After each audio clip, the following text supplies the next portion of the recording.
So, have you ever had a situation where someone called a tune at like a ridiculously fast tempo, like way faster than you could possibly play eighth notes, and then you felt embarrassed and shameful and humiliated by some some some dude who thinks they're really cool? Okay, so um, I'm gonna talk about how to address playing stupidly fast tempos.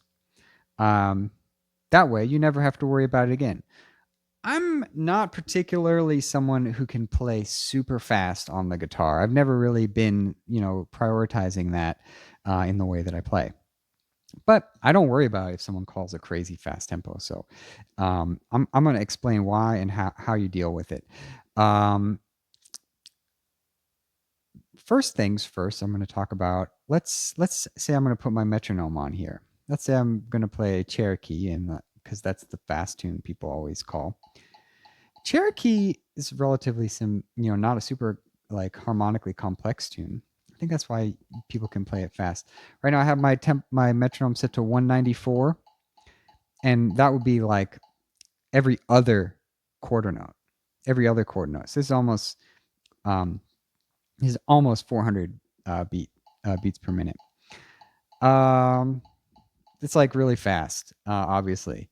Um, Two things I want to talk about. First of all, normally when I put my metronome on, I put it on beats 2 and 4. But when you're practicing and when you're tapping your foot, playing a stupidly fast tempo, I recommend actually tapping your foot on beats 1 and 3 instead of beats 2 and 4. I find it a little bit easier to keep track of the tempo and relax, because that's the other thing that I was going to talk about is just relax. You want to try to relax and play as light and free and easy as possible, so that even though the tempo is really fast, you don't have to play that fast. So right now I'm going to call this beats 1 and 3, not 2 and 4. 1 and 3. I'm tapping my foot on beats 1 and 3, and just see, this doesn't sound that hard. I can't really talk and play at the same time. It doesn't really sound that hard, the way I'm playing it, because I'm just relaxed.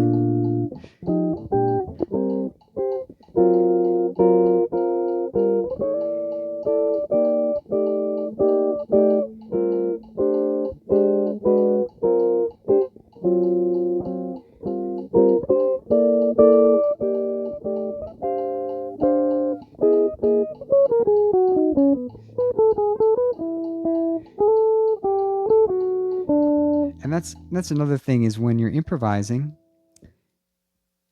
you don't have to play eighth notes. Like, it's not like a rule that just because the tempo is really fast and the guy who plays the first solo is like, you don't have to play like that. You can play however you want.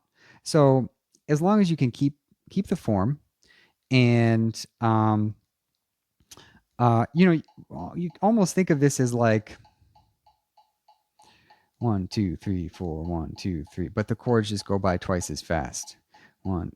So I mean, 1 2 3 4 1 2. You can play at that tempo, right? Like, this isn't that fast. So that's how you want to think of it.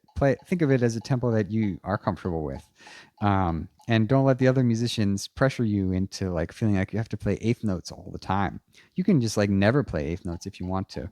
I like to play a lot of quarter note triplets and other subdivisions, so that kind of helps me. I recommend practicing that for these situations. But even just like playing quarter notes, like, that's totally fine. You can just totally play whatever rhythms you want. You don't have to play eighth notes at all. And then just relax.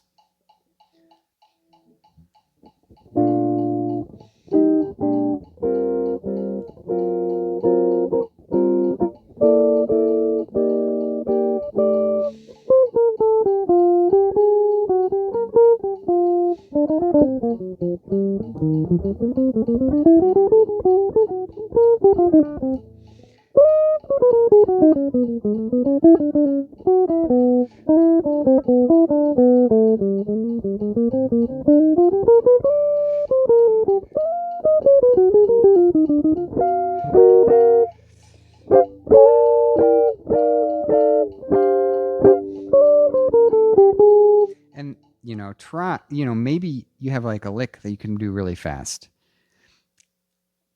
do that. Do the eighth notes just there, just so you're doing some eighth notes if you want to. If there's something you can do really fast, um, um, let's say like two,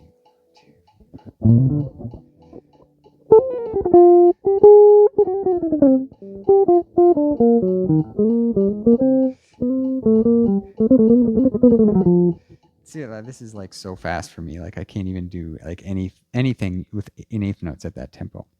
Um, but maybe you can. Maybe you have something that you can play like super fast. So so do that, and then just like other than that, don't worry about playing eighth notes at all. So that's my 2 cents. First of all, think about playing on beats 1. Think about tapping your foot on beats 1 and 3 to keep the tempo a little bit easier, and then just try to relax as much as possible and don't worry about playing eighth notes at all.